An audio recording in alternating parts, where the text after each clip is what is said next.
I think after a slowish start, it's doing pretty well. And the slowish start was partly because it wanted to try to keep things open and keep things going. But it is now moving much faster. The testing that you've just been describing is probably one of the stickier points that hasn't moved as fast.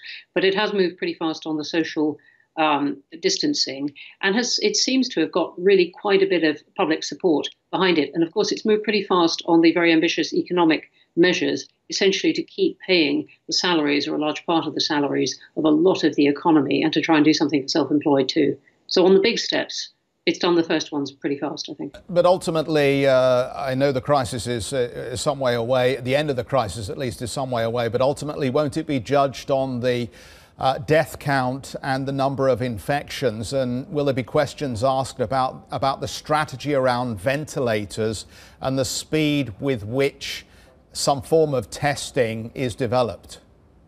There are going to be all kinds of questions of every government in the end. And one of the extraordinary things about this is that every government, in a way, is being judged against every other government in the world, because this is like they're all facing exactly the same threat and responding in really very different ways, some of them. So they're all judged against each other. Yes, it will be judged by the number of deaths from coronavirus. Also, more subtly, and not what people are really looking at the moment, by the number of deaths from other things that might not have happened if it hadn't been for all this.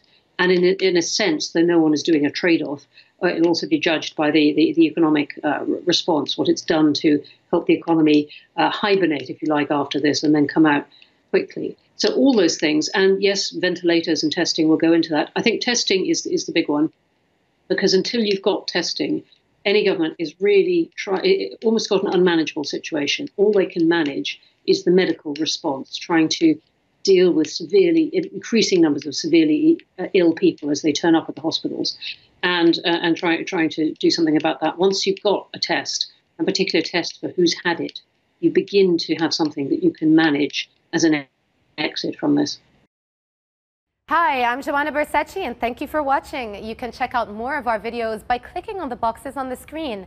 And don't forget to subscribe to our channel for more from CNBC International. Thank you for watching.